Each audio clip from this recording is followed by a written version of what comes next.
Assalamualaikum warahmatullahi wabarakatuh. Ako po ay si Director Shay Sakaluran Muhammad of Office of the Mayor, Manila Muslim Affairs. So dito po sa Maynila, meron po tayong, malaki po ang Muslim community po natin, nasa tinataya po nasa 200,000 population. Kamakailan lang po, nagkaroon po tayo ng pagpupulong kasama ang iba't ibang religious organizations at iba't ibang sectoral organizations patungkol po sa Palestine.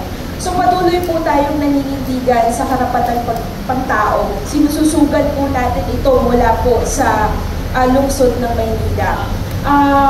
Patungkol naman po sa ICJ provisional rulings na kamakailan din po ay na issue, ang tingin po natin dito ay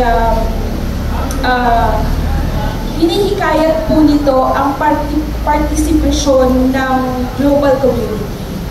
So, kung mapapansin po natin, dinefine po nila kung ano po ang genocide. Kasi kinakailangan na po ng partisipasyon ng mamamayan. Ito po yung mahalaga. Ang tunay na issue po, hindi political. Talagang we can always be political analysts, pero ang totoo pong issue dito, yung mga araw-araw yung namamatay sa Palestine, nasa 30,000 na po ang namatay. Ang rate po natin ng mortality nasa 250 katao a day. So I think ang ginagawa po ng ICJ dito is setting the foundation. Dinidefine para makita po ng sangkatauhan ang malinaw na paglabag ng karapatan pang tao. Gayon din po, ibinibigay po sa atin, mga mamamayan, yung power para ipaglaban naman po yung karapatang pantao at kung naniniwala pa tayo sa sistema ng legal system natin. Dahil tayo dito sa Manila, dito sa Pilipinas, even the Muslims can relate to what is happening in Palestine. It is very reflective po of our situations in the Philippines and of the Muslims in general, because we have a long narrative of historical injustice. Ngayon, nakaka-relate po kami dito. And it's about time na tayuan naman po natin at iparinig po natin yung boses natin na hindi po pwede yung ganito. Na-define na po ang genocide. Ibinigay na po sa Israel yung guidelines na kayo po ay lumalabag ng mga international laws. So, dito sa mga international laws na ito, naniniwala pa ba tayo dito na kaya ba natin ipaglaban ang karapatan ng pantao?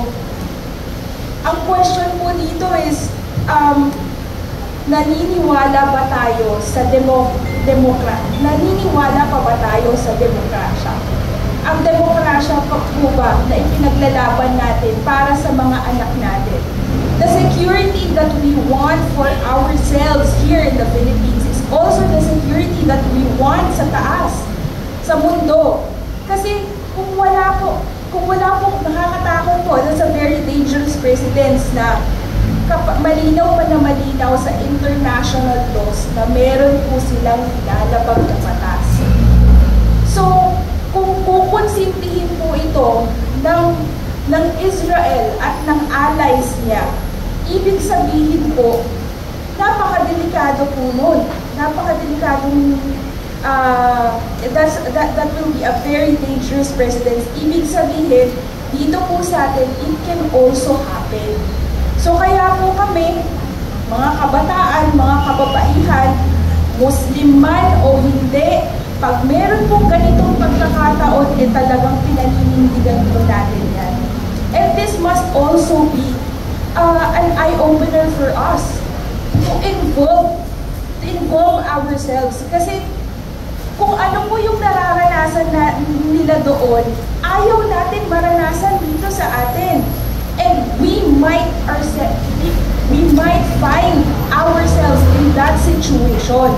Given the political climate now, yung mga issues ngayon sa taas, with the superpowers na nagkakaroon ng alyansa, maaaring din po mangyari po ito sa atin, and dapat mananaig po lagi kung ano po yung nasa batas.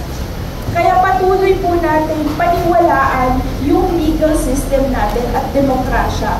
Hindi po ito pwedeng mabalik.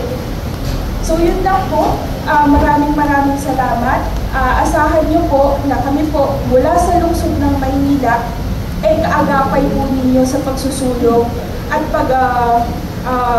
paglalaban po dito sa karapatang pantao. Hindi lang po sa Palestine, pero maging dito po sa bansa natin para po sa mga anak po natin at sa mga susunod na henerasyon.